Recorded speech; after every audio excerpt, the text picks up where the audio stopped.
First question blooms taxonomy, very very important, and ये mark कर लो, सारे पेडागोजीज में ये कंपलसरी क्वेश्चन है, ये कोई स्पेशली नहीं आता है कोई भी एक सब्जेक्ट के लिए, सारे सब्जेक्ट के लिए मेंशन होता है। एंड प्लीज जो म्यूट नहीं किए हैं म्यूट कर लो, प्लीज म्यूट कर लो, ओके म्यूट कर लो। लास्ट में एंड ऑफ द क्लास में आप जो भी क्वेश्चन पूछना है पूछना, अभी इतना समझ लो इंपॉर्टेंट क्वेश्चन है, डिस्कस करने, ठीक है डिस्कस कर लेते हैं, बस इतना ही पॉइंट को समझो। तो फर्स्ट पॉइंट ब्लूम्स टेक्सोनॉमी, जो बोल रही हूँ प्लीज एक पेपर में फटाफट लिखते रहना ब्लूम्स टेक्सोनॉमी को और क्या क्या हम बोल सकते हैं, तो प्लीज मेंशन करते रहना थोड़ा सा। So Bloom's taxonomy is also known as instructional objectives और educational objectives taxonomy, educational objectives और इंस्ट्रक्शनल ऑब्जेक्टिव्स टेक्सोनॉमी। अच्छा, what do you mean by taxonomy? Taxonomy मतलब क्या होता है? दैट इज सिंपली, अगर हम लोग taxonomy word, one kind of classification, okay yes classification, नामकरण और, हाँ नामकरण और क्लासिफिकेशन। सो टेक्सोनॉमी मीन्स हो गया, यहाँ पे एक टर्म मैं बोलती हूँ टेक्सॉन, टेक्सॉन अगर इसका प्लूरल में चले तो हो जाएगा टेक्सा, ठीक है। अब ये सारे पॉइंट्स को लिख के रखो, यहाँ पे एक्स्ट्रा कुछ पॉइंट्स नहीं मिलेंगे, मैंने बहुत ही चार्ट प्रिपेयर किया है तो शॉर्टकट होगा, तो आप लोग एक्स्ट्रा पॉइंट जो बोल रही हो नोट डाउन करके रखो। तो इसके सिंगुलर पॉइंट्स को क्या बोलेंगे या सिंगुलर यूनिट को क्या बोलेंगे? Tax on, TAXON, tax on. एंड अगर बहुत सारा है दैट मीन्स हम प्लूरल फॉर्म में चलते हैं तो that is called taxa, taxa, तो TAXA, तो ये दोनों मेंशन हो गया। Taxonomy, this is the one kind of naming, one kind of naming process, इसको नामकरण बोल सकते हो हिंदी में, या फिर बोला जाता है वर्गीकरण, वर्गीकरण और classification, this is also known as वर्गीकरण और क्लासिफिकेशन, ओके। अभी चलते हैं कि what do you mean by instructional objectives. आप लोग इंस्ट्रक्शनल ऑब्जेक्टिव्स मतलब क्या समझते हो? मल्टीपल क्वेश्चंस का आंसर्स चल रहा है, शॉर्ट क्वेश्चन में मेंशन होगा what do you mean by instructional objectives और what do you mean by educational objectives, मतलब क्या है, ऐसे शॉर्ट क्वेश्चन में आएगा, सबके लिए ये पॉइंट्स को माइंड पे रखना है। सो एजुकेशनल ऑब्जेक्टिव्स और इंस्ट्रक्शनल ऑब्जेक्टिव्स क्या होते हैं? इंस्ट्रक्शनल, दैट मीन्स इससे हम लोग इंस्ट्रक्शंस देते हैं, डायरेक्शंस देते हैं, एडवाइस देते हैं। Educational objectives, objective of education क्या है? दैट मीन्स तो पर्टिकुलरली एक पर्पस के लिए या गोल के लिए आप लोग वर्क कर रहे हैं, कोई एक पर्टिकुलर गोल या पर्पस के लिए आप लोग वर्क कर रहे हैं एट ए टाइम, तो वो गोल अगर एजुकेशन में जो जो गोल्स हैं आपके फुलफिल होता है, कोई एक नामकरण से या कोई एक प्रोसेस से या फिर कोई एक लेवल से, that is called educational objectives. अभी एजुकेशनल ऑब्जेक्टिव्स वेरी करता है पर्सन टू पर्सन, उसके नीड के अकॉर्डिंग। अभी देखो आप लोगों का नीड ये है कि इंडिविजुअली मेरे सब्जेक्ट में मुझे नोट्स मिल जाए तो एनफ है, मैं क्या सोच रही हूँ सबको मिलना चाहिए, तो ये कंपलसरी होता है। जब हम लोग कंपलसरी पॉइंट पे सबके लिए सोचते हैं तो ये वन काइंड ऑफ एजुकेशन और सोशलाइजेशन पॉइंट पे आता है। सोशलाइजेशन और एजुकेशन को कम्युनिटी होता है, जब सिंगल पे सोचता है तो ये इंडिविजुअल होता है, ठीक है। अभी देखो क्या पॉइंट मेंशन है nextly, educational objectives and instructional objectives, दोनों के बारे में हम लोग थोड़ा मेंशन करेंगे, एंड स्पेशली एजुकेशनल ऑब्जेक्टिव्स को हाईलाइट करना है, बिकॉज एजुकेशनल बेसिस पे ही आपको पेडागोजी पढ़ना रहता है, सब कुछ पढ़ना रहता है। तो यहाँ पे देखो educational objectives represents the last stage which we want to achieve, educational objectives। अच्छा, what is the basic difference between the aim and objectives? aim means क्या है, objectives means क्या है?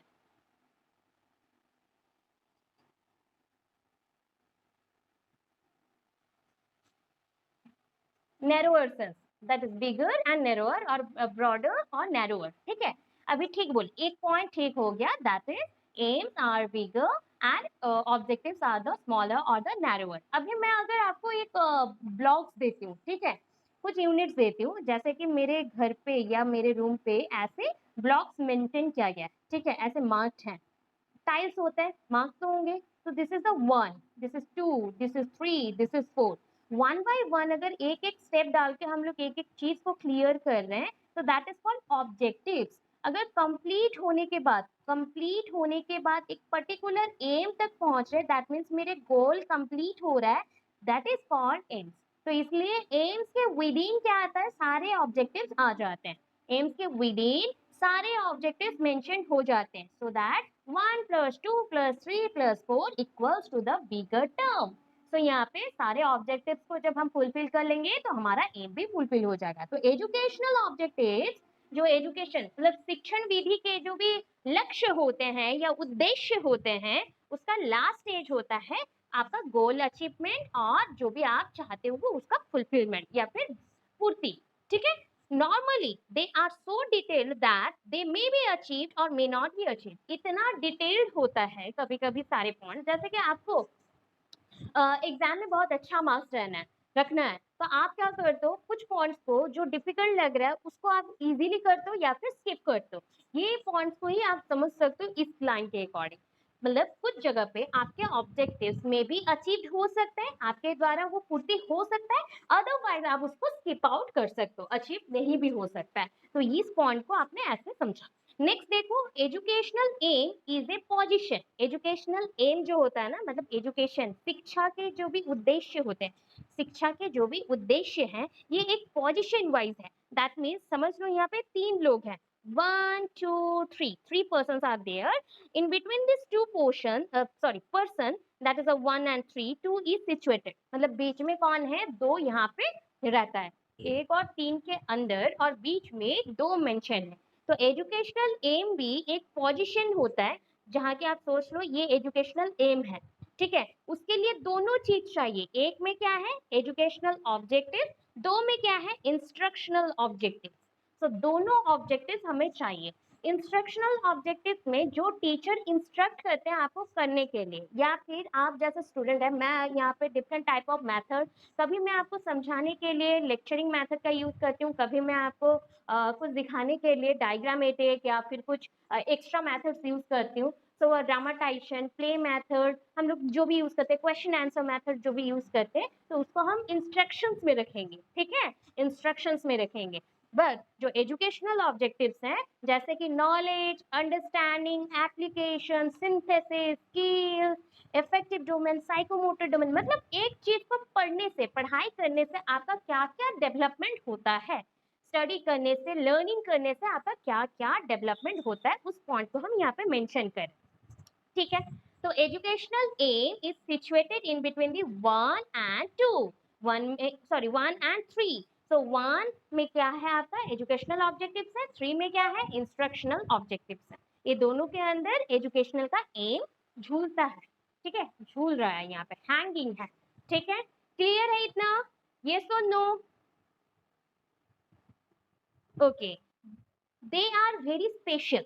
यहाँ पे जो भी पॉइंट्स हमने पढ़ा ना, एजुकेशनल एम हो, इंस्ट्रक्शनल ऑब्जेक्टिव्स हो, एजुकेशनल ऑब्जेक्टिव्स हो, very important, these are very important and definite also. That means देखो अभी ना 3 लोग यहाँ पे हैं, सोच लो एक इंसान का काम है वो कुक है, बिकॉज वो पढ़ाई वैसा किया है, कुकिंग के ऊपर पढ़ाई किया है या स्टडी किया है, तो वो कुक बहुत अच्छा है। और एक पर्सन है जो कि प्लम्बर है, ठीक है, जो वो काम उसको पसंद आता है वो करता है। और एक पर्सन है वो क्या करता है, घर पे कौन आया क्या गया, जस्ट लाइक सिक्योरिटी गार्ड पूरा चेक करता है। अभी तीनों के फंक्शन को हम इंटरमर्ज नहीं कर सकते, हम एक दूसरे के वर्क को जोड़ नहीं सकते या फिर मर्जिंग नहीं कर सकते। क्यों? सब अपने अपने लेवल में बहुत ही डेफिनाइट हैं एंड बहुत ही इंपॉर्टेंट है। वैसे ही एजुकेशनल ऑब्जेक्टिव्स अपने पॉइंट पे डेफिनाइट है, इंस्ट्रक्शनल ऑब्जेक्टिव अपने पॉइंट पे डेफिनाइट है, एजुकेशनल एम आल्सो अपने पॉइंट पे डेफिनाइट है। एंड कुछ पॉइंट्स में क्या होता है ना, एक चीज लेस इंपॉर्टेंट हुआ तो दूसरे चीज का वैल्यू इंक्रीज करेगा, मोर इंपॉर्टेंट, वैसे वैल्यू कम ज्यादा होते रहता है। तो from and more elaborate than the educational aim. अगर हम लोग समझें कि instructional objectives and educational objectives ये दोनों बहुत ही इंपॉर्टेंट है, किसके कंपैरिजन से, एजुकेशनल एम के कंपैरिजन से। अभी देखो मैंने यहाँ पे डायग्राम बना दिया, जैसे कि आपको समझ आए कि कौन सा पॉइंट कहाँ है। इंस्ट्रक्शनल ऑब्जेक्टिव, विदाउट इंस्ट्रक्शंस आप कुछ कर नहीं सकते, तो इंस्ट्रक्शनल ऑब्जेक्टिव मस्ट अंदर होना चाहिए स्टार्टिंग पॉइंट में। This is for the starting point, केंद्रीभूत हुआ है, केंद्रित है, तो ये बीच में रहेगा। साइड में कौन मेंशन है, एजुकेशनल ऑब्जेक्टिव, साइड में कौन मेंशन है, that is the educational objective. तो इंस्ट्रक्शनल ऑब्जेक्टिव से हम लोग निकले तो बड़े सेंस में कौन आएगा, educational subject, sorry objective. After that educational goals आएंगे, दैट मीन्स गोल्स मेंशन है तो एम्स भी आएगा।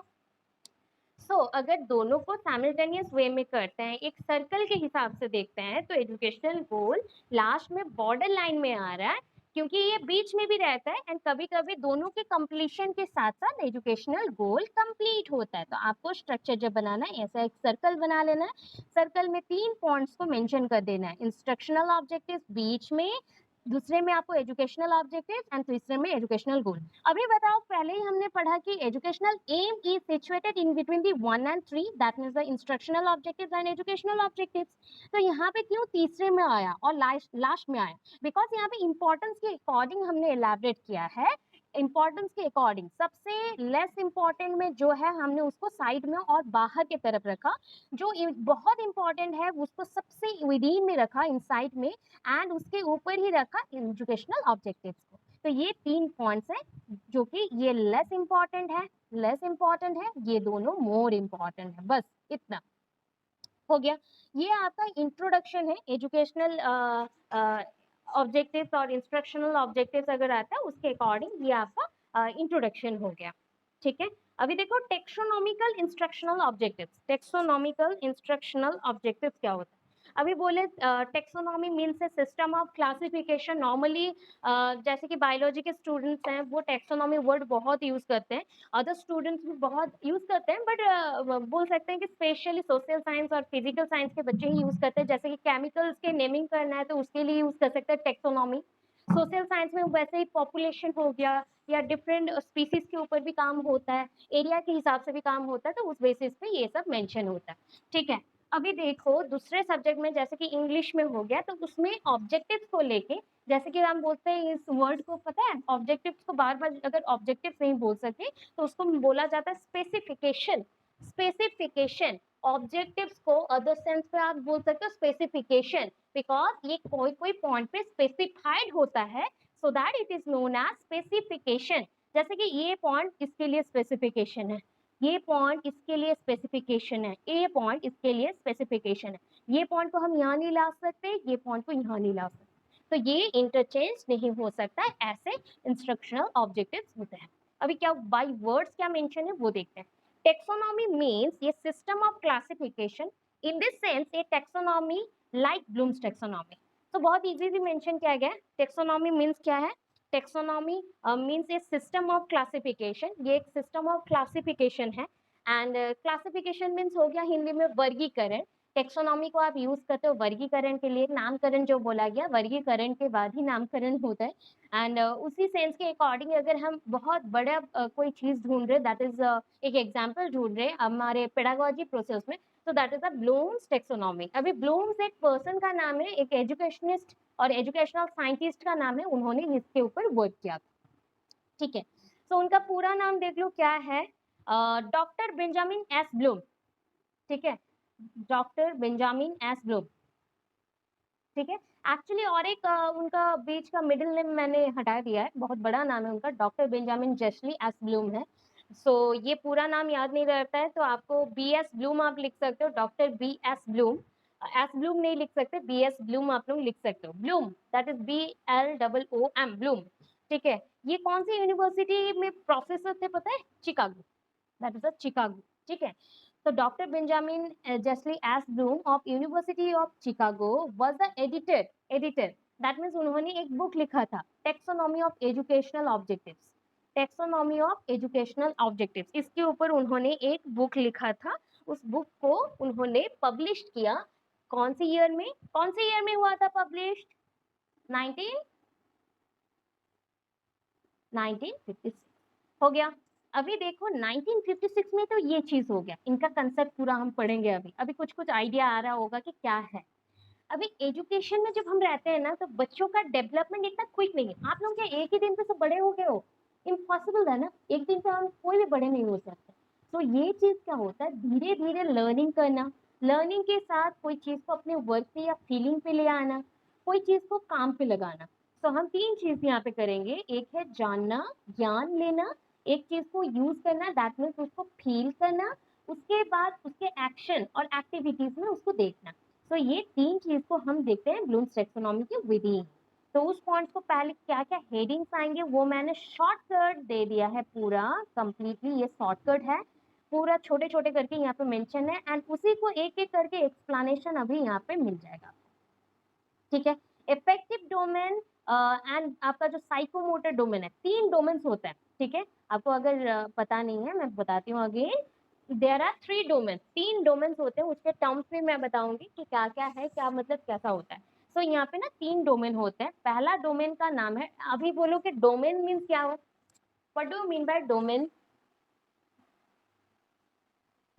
हेड, दैट इज, देखो एक्चुअली ये टर्म जब आया ना, ये डोम सेप्ट का था, इसलिए डोमेन आया, ठीक है। इंपॉर्टेंट भी है, डोम सेप्ट का है, इंपॉर्टेंट। अच्छा, हमारा सर भी ऐसा ही है ना, थोड़ा सा गोल टाइप का, ओवल शेप का, तो हम यहाँ पे इसलिए मेंशन करते हैं डोमेन, ठीक है। तो यहाँ पे हमारे पास ना कितने डोमेन्स हैं? 3 डोमेन्स हैं, 3 डोमेन है। तो first domain is known as cognitive domain.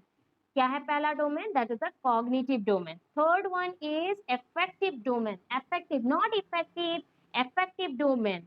And fourth one that is the psychomotor domain. ये याद रखो, साइकोमोटर को अभी लैटिन वर्ड में बोला जाता है कॉनेटिव। लैटिन वर्ड में क्या बोल सकते हैं? कॉनेटिव, CONATIV, कॉनेटिव, ठीक है। तो अभी कॉग्निटिव डोमेन का अगर टर्म्स देखते हैं, अच्छा कॉग्निटिव मीन्स क्या है? पढ़ चुके हैं, सब पढ़ चुके हो आप लोग। कॉग्निटिव मीन्स क्या है? मेंटल, मेंटल, इंटेलेक्चुअल, और आप बोल सकते हो और एक रह गया, इंटेलेक्चुअल और इंटेलिजेंस, इसको भी बोल सकते हैं इंटेलिजेंस, नॉलेज बेस्ड होता है ना इंटेलिजेंस। तो ये 3 वर्ड्स आप जहां पे भी देखो ये कॉग्निटिव डोमेन पे ही आएगा। कहाँ आएगा? कॉग्निटिव डोमेन पे।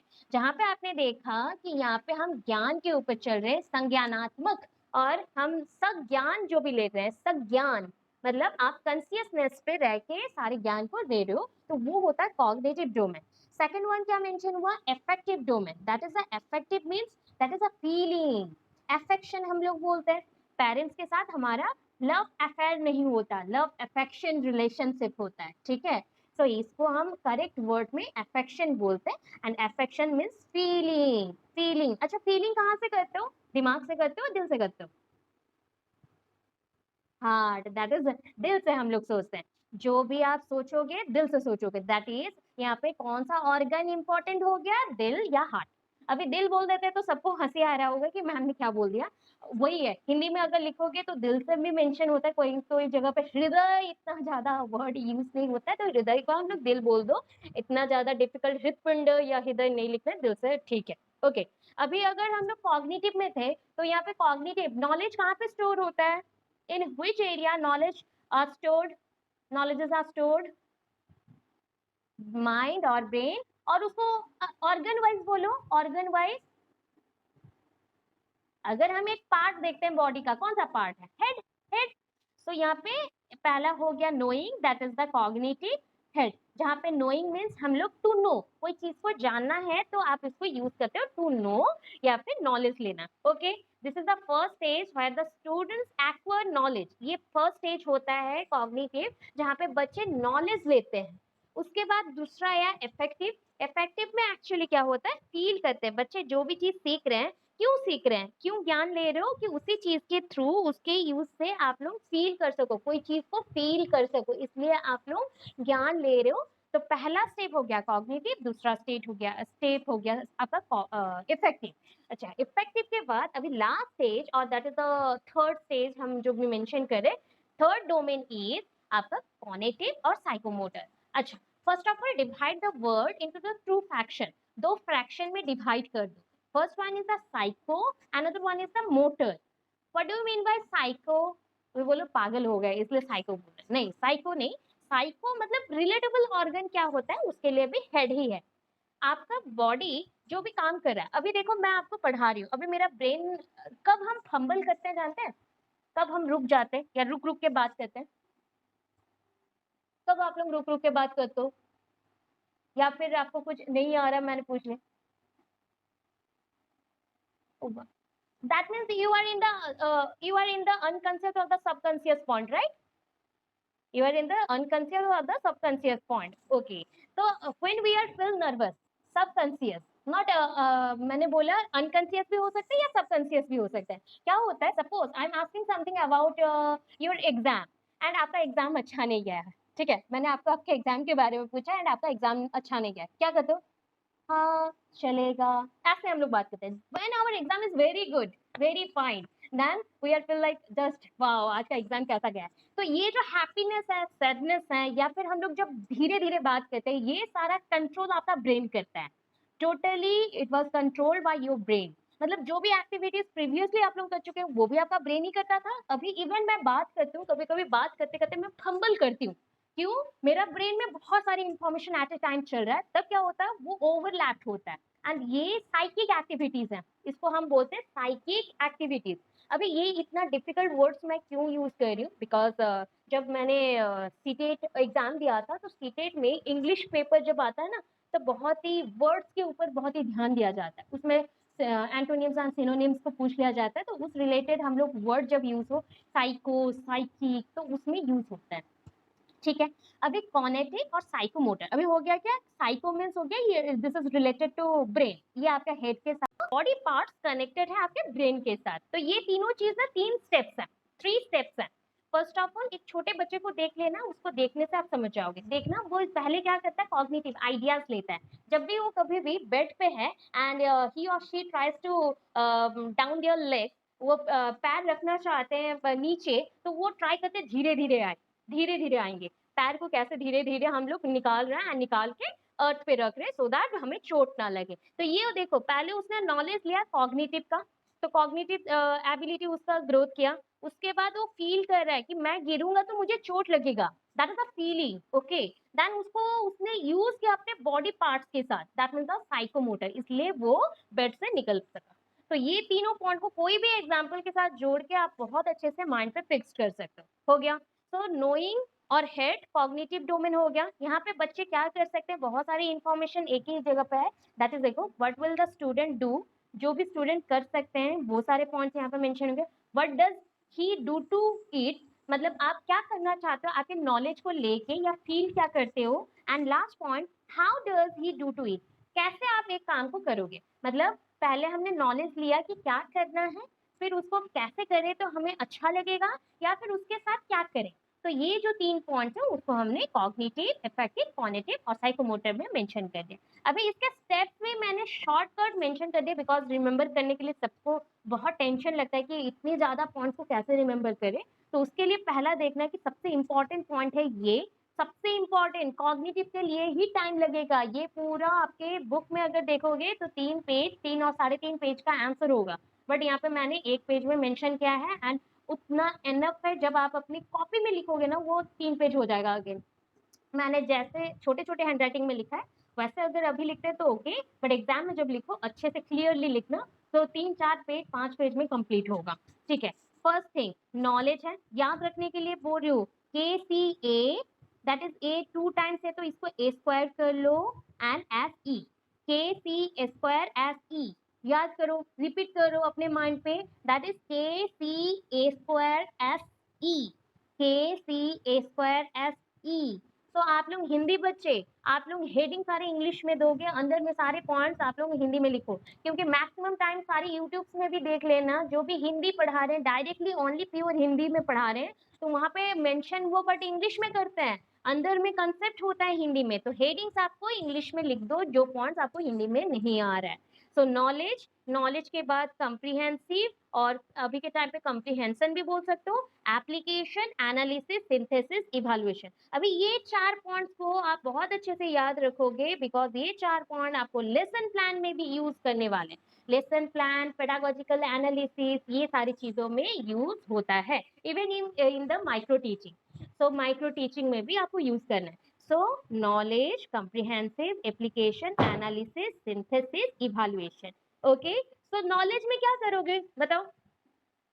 अच्छा, सपोज एक चीज, यस हम लोग ज्ञान लेंगे, ठीक है, वो समझ आ गया। अभी देखो, फॉर द फर्स्ट टाइम आपको ना रिसर्च करने को मौका मिला है, ठीक है, आपको रिसर्च करने को मौका मिला है। तो आपको मैं एक कंसेप्ट देती हूँ एंड बोली कि इसको आप ना रिसर्च करो, इसमें आप जो जो पॉइंट्स ऐड कर सकते हो ऐड करो। तो पहला रिसर्च में क्या करेंगे, कैसे आप एक चीज को देखते हो। जैसे कि आप मार्केट गए हो और मेले में जाते हो एंड कोई एक चीज आपको अच्छा लगता है, आप उसको क्या क्या करते हो, क्या क्या पूछते हो बताओ फटाफट।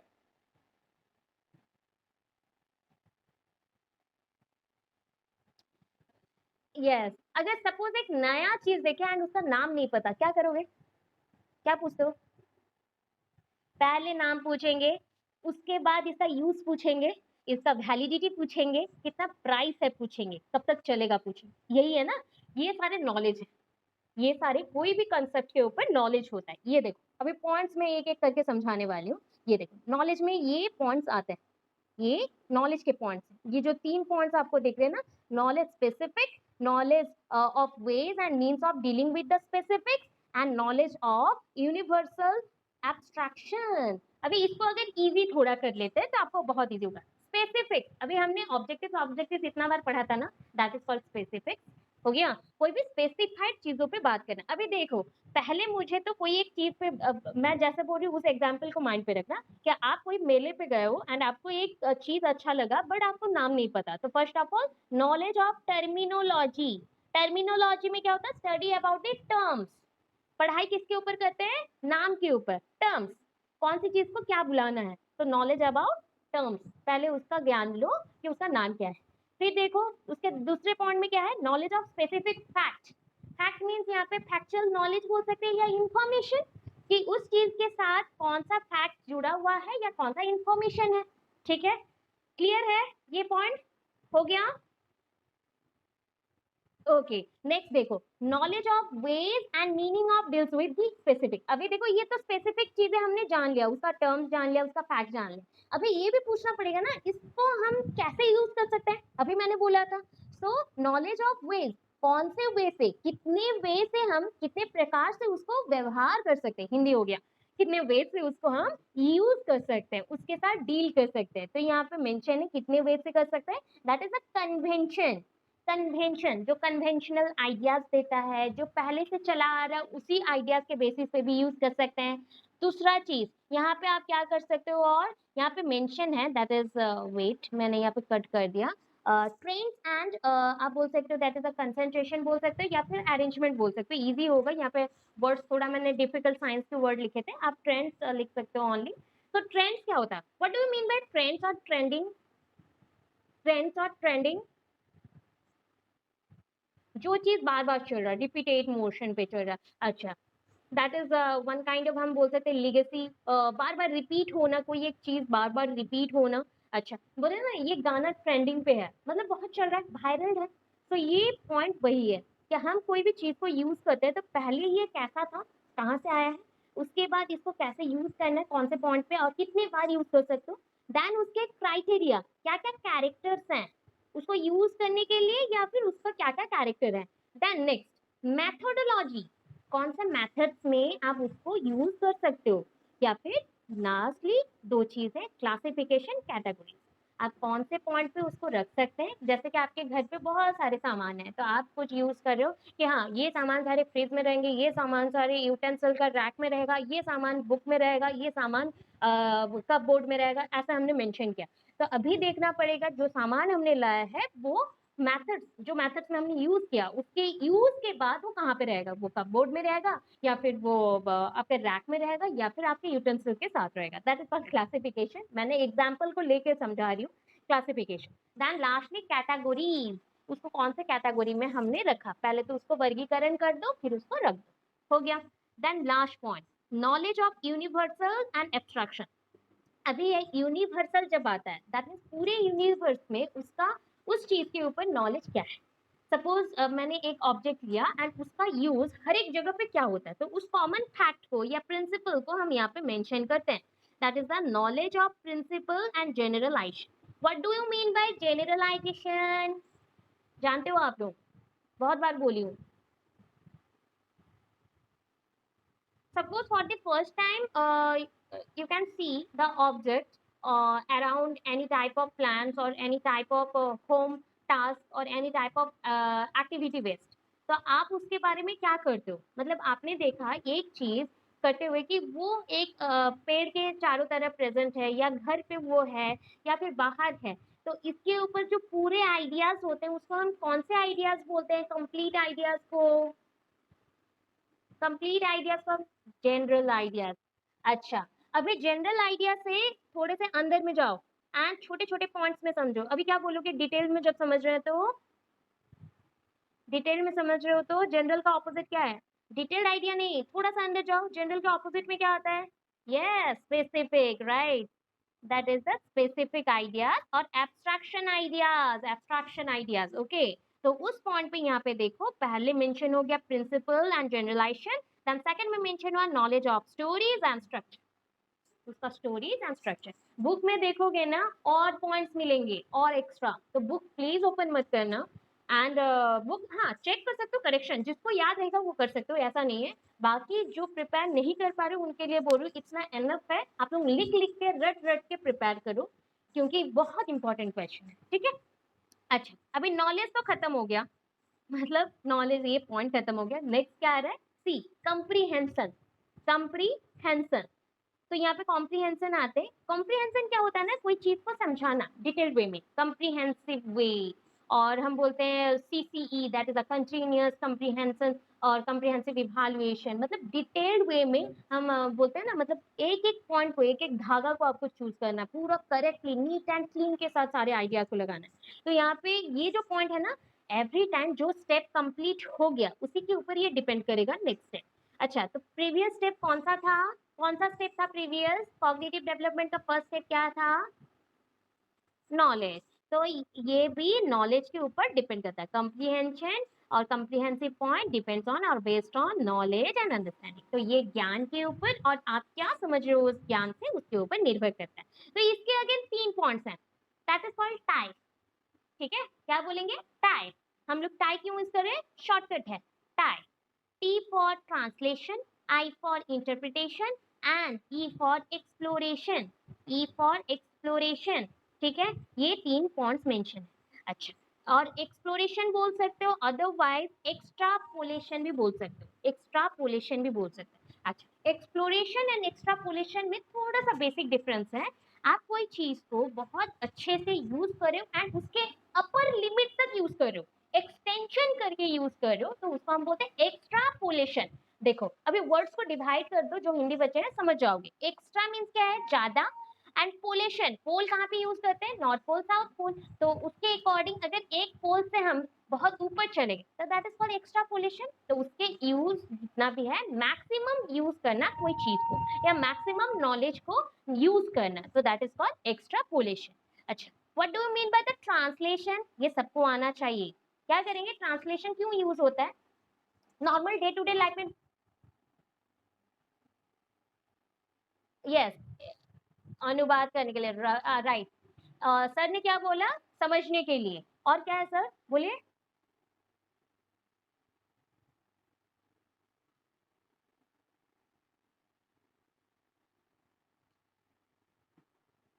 अच्छा, समझ सकता हूँ, राइट। तो ट्रांसलेशन हो गया एक लैंग्वेज में जो नॉलेज है उसको लेने के लिए, जब आप उसका फॉर्म को, स्ट्रक्चर को चेंज कर रहे हो, तो दैट इज कॉल्ड ट्रांसलेशन। अभी देखो, ओनली लैंग्वेज मतलब ये भाषाई जो हम लोग बोलते हैं, भाषाई अनुवाद करना, ये ओनली ऐसा नहीं है दैट इज कि इंग्लिश से हिंदी कर लिया या हिंदी से बंगाली कर लिया, उड़िया कर लिया तो हो गया। अभी ना कुछ साइंस के लैंग्वेज भी होते हैं, जो लॉजिकल लैंग्वेज होते हैं, उसको भी हमें ट्रांसलेट करना पड़ता है फॉर कम्युनिकेशन। वैसे ही कंप्यूटर के भी लैंग्वेज होते हैं। यस, बोलिए। हाँ, यस, सिंप्लीफाई करना भी बोल सकते हो, बट नॉलेज को सिंप्लीफाइड टर्म्स में हम लोग यूज करेंगे, इतना लिख सकते हैं, ठीक है। अभी देखो, कंप्यूटर में भी सेम पॉइंट्स है कि वहां पे भी कोडिंग फॉर्म में रहता है। कंप्यूटर लैंग्वेज तो डिफरेंट है, that is a binary coding, so 0 and 1 में ही वो रहेगा। देखो, फिर भी वो स्क्रीन में हमारे अकॉर्डिंग हम जैसे समझ पाए वैसे में वो ट्रांसलेट करता है। तो ये हो गया कि नॉलेज को ट्रांसलेशन करना। What do you mean by the interpretation? आप जानते हो, अभी मैं इंटरप्रेट ही कर रही हूँ आपको, अभी तो समझ लो। मैं अभी आप लोगों को इंटरप्रिटेशन ही में, यस, एक्सप्लेन करना। यस, छोटे छोटे पॉइंट्स में डिस्क्राइब करना या कंटेंट को एक्सप्लेन करना। तो ये जो एक्सप्लेनेशन पॉइंट हो गया, इसको हम इंटरप्रिटेशन बोल। ज्यादा नहीं आ रहा है, थोड़ा थोड़ा करके लिख। यस, बोलिए सर।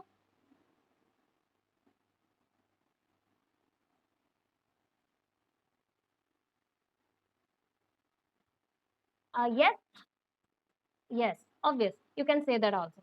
बट अगर आप वैसे समझ रहे हो तो थोड़ा सा ऐड कर लो, आपके अकॉर्डिंग बहुत अच्छा हो जाएगा। That is the generalisation of any subject in the gist form. ठीक है, जिस्ट फॉर्म में डाल दो। तो जिस्ट होने से क्या होगा कि कोई भी पॉइंट को ओवरली हम इंटरप्रीट कर रहे हैं, दैट इज अ समरी। हो गया, ये हो गया इंटरप्रिटेशन। 3 पॉइंट्स याद रह गए, तो इसका शॉर्टकट क्या है? टाई। ठीक है, शॉर्टकट क्या है? Tie, TIE।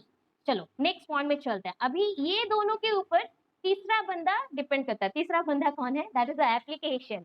तो एप्लीकेशन का शॉर्ट फॉर्म क्या आता है? टू अप्लाई, कोई चीजों में अप्लाई करना। इसमें अभी कितने पॉइंट्स है पता है? अगेन 3 पॉइंट्स आ गए। अच्छा, कोई जगह पे आप अप्लाई कर रहे हो तो कौन से बेसिस पे करते हो? तो अभी हमें ना कुछ कुछ पॉइंट्स पता है।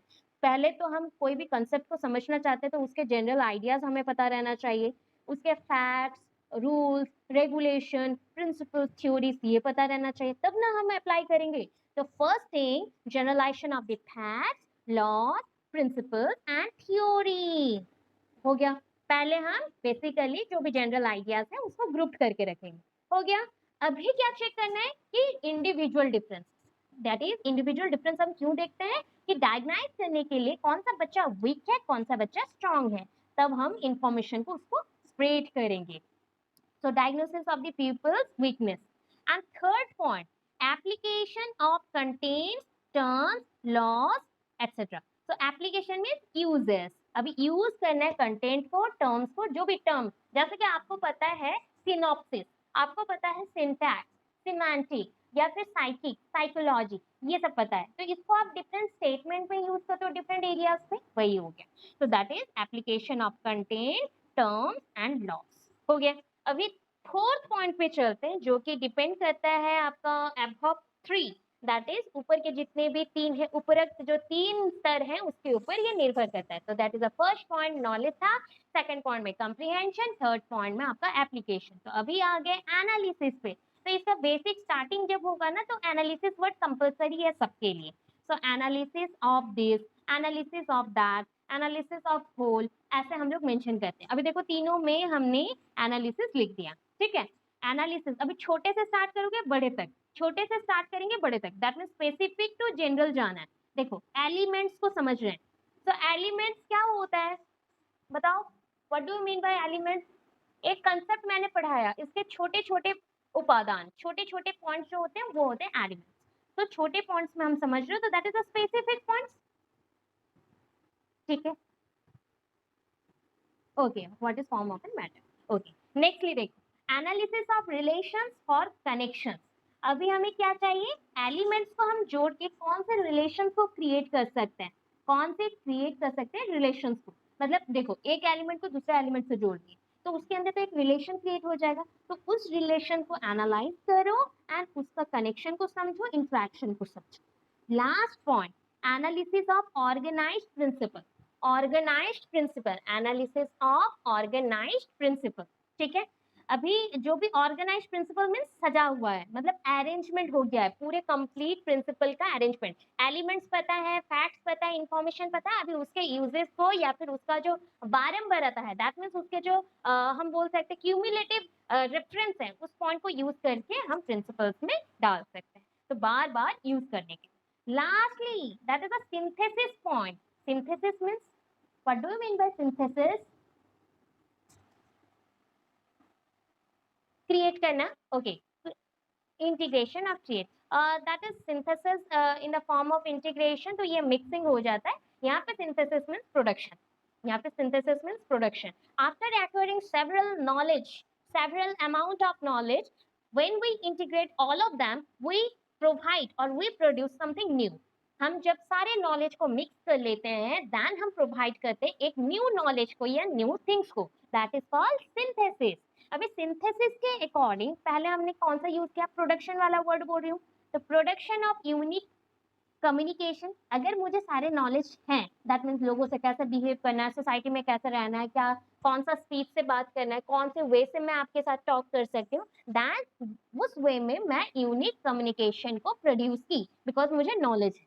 देन नेक्स्ट वाला, प्रोडक्शन ऑफ ए प्लान और प्रपोज सेटअप ऑपरेशन, कोई काम के लिए सेट करना, कोई एक चीजों को काम के लिए सेट करना। And lastly, derivation of a set of abstract relations. So जो भी थोड़ा थोड़ा टूटा हुआ रिलेशन है, दैट मीन्स सपोज यहाँ पे होल टोटल देख रहे थे तो जनरल था, जब आप ब्रेक करके छोटे छोटे पॉइंट पे देख रहे हो तो सेट ऑफ एब्स्ट्रैक्ट रिलेशन मिल जाएगा। मतलब आपका और मेरा रिलेशन क्या है, मेरा एंड दूसरे पर्सन का रिलेशन क्या है, ये छोटे छोटे भाग में देख लो, that is called abstract relation. कोई भी चीजों में रह सकता है, कोई भी नॉलेज में वैसा रिलेशन हो सकता है।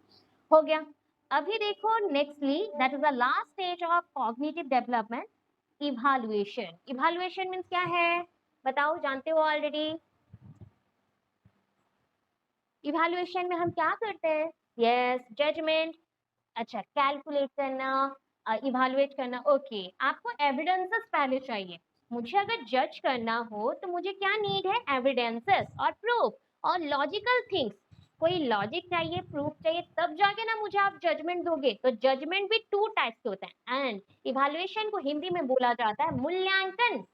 मूल्यांकन, ठीक है। सो अगर मैं जज करती हूँ इंटरनल एविडेंस के अकॉर्डिंग, तो आपके माइंड पे कितने सारे नॉलेज है, लॉजिकल वे में है, एविडेंसेस है, एक्यूरेसी पॉइंट पे कुछ कुछ मेंशन है, तो उस एविडेंसेस के अकॉर्डिंग मैं आपको कोई एक इंटरनल वे से जजमेंट दे रही। एक्सटर्नल हो गया तो आपके प्रोसेस को देखूंगी, वे ऑफ बिहेवियर को देखूंगी, अरेंजमेंट को देखूंगी, आपके रूल्स एंड रेगुलेशन को देखूंगी, जो कि बाहर से दिख रहा है, तो उसको आप देख के अगर जजमेंट देते हो, दैट इज कॉल्ड बहिर्भूत, और that is called external judgement.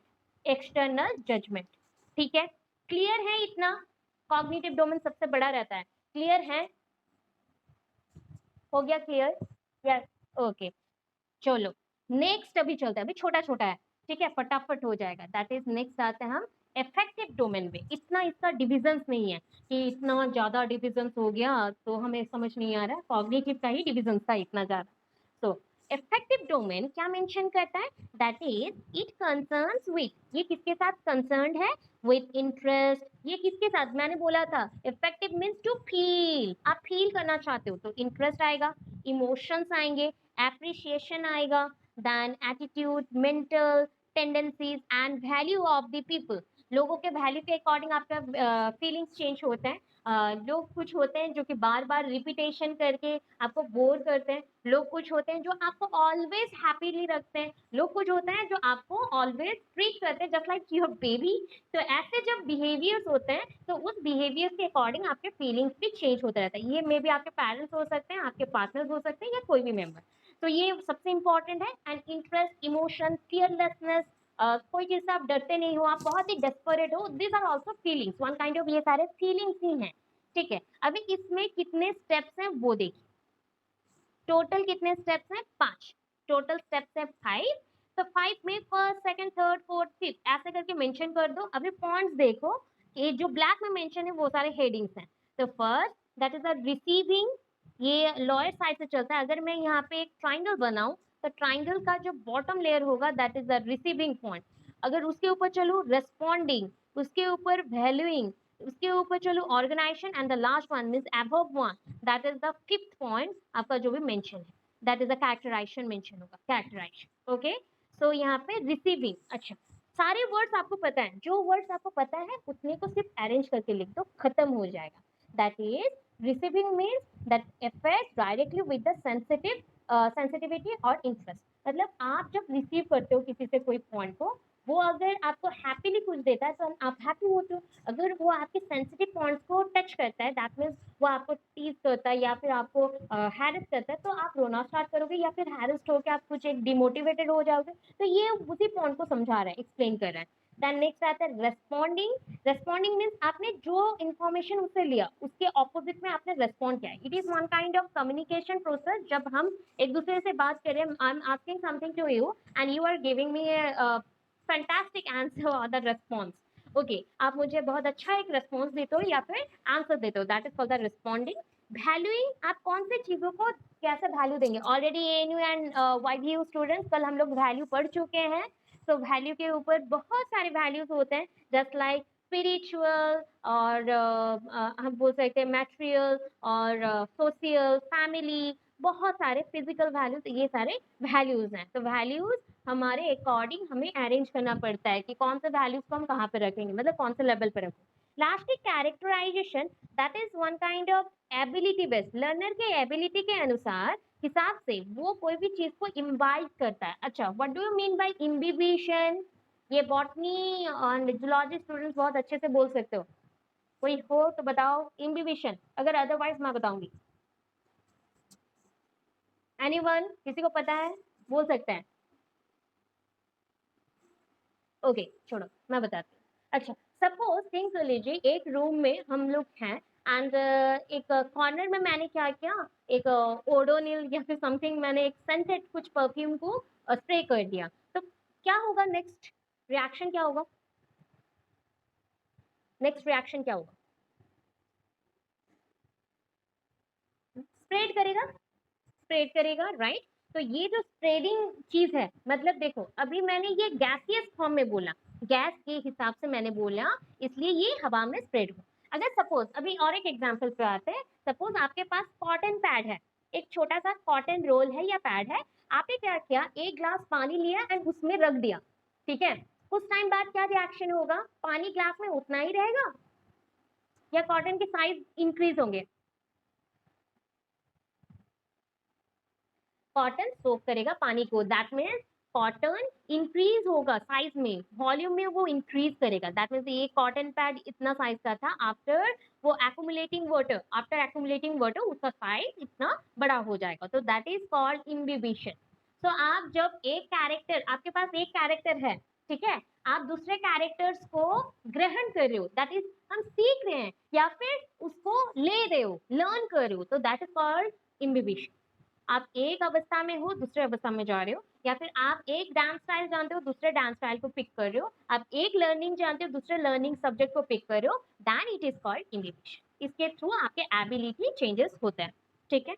तो इस पॉइंट्स को अगेन ब्लैक में मेंशन किया गया, इसके जितने भी सब पॉइंट्स हैं वो सारे मेंशन है। अगर इतना नहीं लिख पाए, ओनली ब्लू कलर में जितना मेंशन है प्लीज लिख के आइएगा, बिकॉज बहुत ही डिफिकल्ट हो जाएगा वरना याद करना, फिर भी हम लोग करते हैं। तो यहाँ पे पॉइंट वाइज है, ओनली याद रखना है, बार बार रिपीटेडली करो।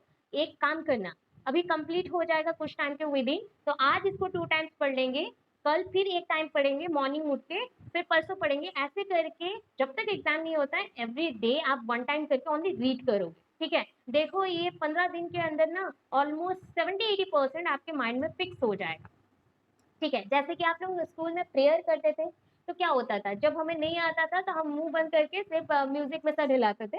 वैसे ही पॉइंट है कि आपको समझ नहीं आ रहा है या रिमेम्बर नहीं हो रहा, तो एक ही चीज को बार बार रिपीट करो, तो रिपीट करने से वो हो जाएगा, समझ में आ जाएगा एंड याद भी रह जाएगा। So first point that is the awareness of the stimuli, stimuli के बारे में अवेयर होना है। Then willingness to receive the stimuli और स्टिमुलस टू अटेंड सिचुएशन, जो आपने स्टिमुली को अवेयर किया, दैट मीन्स सपोज आपके पास आपके घर के पास कोई एक इंसिडेंट हो रहा है, इसका जो इंफॉर्मेशन है वो भी एक टाइप ऑफ स्टिमुली है। स्टिमुली क्या होता है, एक्सटर्नल फोर्स, बाहरी बल, जो बाहरी बल बोलते हैं वही है बाह्य बल। तो ये आपको जब इफेक्ट करता है तो दैट इज कॉल्ड अवेयरनेस, आप अवेयर हो रहे हो, जान पा रहे हो, चेतनाभूत हो रहे हो कि ये चीज ऐसा आ रहा है। तो उसके जानने के बाद आप उसको यूज करेंगे कोई एक सिचुएशन में हैंडल करने के लिए। Then third point, to control the attention of the learner, बच्चों के जो भी अटेंशन है उसको कंट्रोल के लिए भी हम यूज करते हैं। अभी देखो रेस्पॉन्डिंग में क्या यूज होगा, अभी लर्नर्स का काम है, जितना भी रेस्पॉन्डिंग का काम है ना लर्नर्स का काम है, learners obedience for responding, learners willingness to responding, learners satisfaction in responding। देखो responding fixed है, बीच में सिर्फ चेंज हो रहा है, learners obedience for responding, learners willingness, learners का जो भी दृढ़ शक्ति है या दृढ़ मनोबल है वो होना चाहिए रेस्पॉन्ड करने के लिए, लर्नर को सेटिस्फैक्शन या फिर हम बोल सकते हैं एक संपूर्ण शांति मिलना चाहिए कि हाँ वो चीज को कर सकता है, वो ओबीडियंट होना चाहिए कोई भी चीज को अटेंड करने के लिए। अभी देखो नेक्स्ट में चलते हैं, that is next point is valuing, किसी चीज को वैल्यू दे रहे हो। अभी देखो कौन से चीजों को वैल्यू देना, पहले तो वैल्यू को एक्सेप्ट करना सीखो, वैल्यू को परफॉर्म करना सीखो एंड कमिटमेंट देना सीखो। वैल्यू को एक्सेप्ट करना, परफॉर्म करना एंड उसके अकॉर्डिंग कमिटमेंट करना, हो गया। नेक्स्टली मेंशन करते हैं आपका ऑर्गेनाइजेशन। अभी देखो ऑर्गेनाइजेशन में भी बहुत सारे वैल्यूज है, the organisation of the values in system, एक सिस्टम में वैल्यूज को पहले ऑर्गेनाइज करो एक संस्था के अंदर, फिर उसको inter relationship among the values and determination. अभी देखो दृढ़ शक्ति के साथ और दृढ़ता के साथ आप जितने भी वैल्यूज हैं उनके अंदर रिलेशनशिप क्रिएट करेंगे। And lastly establishment of the determinant value, जो भी आपने सॉरी डिटर्मिनेंट बोला, that is called dominant value. जो वैल्यूज सबसे ऊपर है एंड वो वैल्यूज अदर वैल्यूज को सप्रेस कर रहा है या रोक के रखा है, उस वैल्यूज को चूज करो एंड उसके बारे में समझो एंड उसको यूज करो। देन लास्ट वन बहुत ही छोटा है, यस बोलिए। इंटर रिलेशनशिप, ये कौन बोल रहे हो? Yes, the inter relationship among values and determination. Suppose दो वैल्यूज हैं, एक वैल्यूज है स्पिरिचुअल वैल्यूज और एक वैल्यू है आपकी इमोशन वैल्यूज। तो दोनों के अंदर रिलेशनशिप जब होता है that is called inter relationship. And determination means ये दोनों के मिलने से, दैट इज द कॉम्बिनेशन से कौन सा एक्स्ट्रा वैल्यूज आ रहा है या फिर कौन सा एक्स्ट्रा वैल्यूज मिल रहा है, that is called determinant value. उसको हमने डिटर्मिनेंट वैल्यू बोला, जो कि एक फिक्स पॉइंट पे पहुंच रहा है। हो गया। अभी देखो नेक्स्ट क्या है, that is last point. Characterisation के दो पॉइंट्स हैं, एक है जनरलाइज्ड सेट, मतलब जनरल आइडियाज के पॉइंट्स होंगे, और एक होगा कैरेक्टराइजेशन, वही कैरेक्टराइजेशन के विद इन कैरेक्टराइजेशन। ठीक है, सो ये हो गया आपका इफेक्टिव का। अभी लास्ट पॉइंट पे आते हैं, that is the psychomotor. Psychomotor पे चलो। देखो साइकोमोटर बहुत ही छोटा सा है, अभी इसको ऊपर उठाते हैं। साइकोमोटर, यहाँ पे कितने पॉइंट्स है पहले देख लो। ये हो गया, लास्ट से काउंट करके आना है, लास्ट से। हाँ, perception, then set, then guided response, mechanics और मैकेनिज्म भी बोल सकते हो, and complex overt response. Complex overt response that means arrow mark देख लीजिए, आपको पता चल जाएगा, और टिक मार्क देख लो। 1 2 3 4 5, 5 पॉइंट्स। ठीक है, इसको अच्छे से डायग्राम करिएगा एंड लिखिएगा। परसेप्शन, परसेप्शन मीन्स सिस्टमैटिकली कोई चीज को रिसीव करना। ठीक है, मैंने कोई चीज को ग्रहण किया तो उसको हम बोलते हैं परसेप्शन। ये प्राइमरीली स्टार्ट होता है, ये सेकेंडरी नहीं है। एवरी डे आप कुछ ना कुछ सीखते हो, ये परसेप्शन है। सेट, आप अगर कुछ एक्टिविटीज को परफॉर्म करते हो उसके लिए कोई स्पेसिफिक आइडियाज और रूल्स को फॉलो करना पड़ता है, तो that is called set. Okay, set of information, set of ideas, set of rules, set of norms etcetera. Then next आया guided response. Guided response mean क्या होता है, आपको कौन से पॉइंट में बच्चों को गाइड करना चाहिए बताओ। बच्चों के कौन से पॉइंट को हम गाइड करें तो उनका लाइफ बहुत अच्छा हो जाएगा, कौन सा पॉइंट पे? बिहेवियर। बच्चों के आप बिहेवियर को गाइड करो, गलतियों को सुधारना, तो गलतियां भी एक उनके बिहेवियर में आ गया है ना, तो उनको सुधारना है। ठीक है, स्किल्स, प्रैक्टिकल स्किल्स को सिखाओ, बच्चों के जो भी इश्यूज है उसको सॉल्व करो, उनके बिहेवियर को गाइड करो। देन मैकेनिज्म बोल सकते हो और मैकेनिक्स बोल सकते हो, दैट इज मैकेनिज्म। और हमारे अंदर मैकेनिक्स क्या है पता है, हम बहुत ही ज्यादा सेल्फ ओरिएंटेड हैं, हम खुद के बारे में सोचते हैं। खुद के बारे में सोचना, उसके साथ सेल्फ कॉन्फिडेंस होना, स्किल्स को यूज करना पर्टिकुलरली कोई एक टास्क के लिए, ये important. And lastly complex overt response. जो भी हाई लेवल का चीजें हैं, कॉम्प्लेक्स चीजें हैं, कठिन वाली चीजें हैं, उसके ऊपर अपना जो एक्सपीरियंस पहले से हमने इतने सारे कैरी किए उसको यूज करना, उसको यूज करना कंप्लीट करने के लिए टास्क। जो स्किल्स सीखे, जो इंफॉर्मेशन लिए, जो भी हमारे पास आइडियाज था उसको यूज करना टू कंप्लीट दैट टास्क।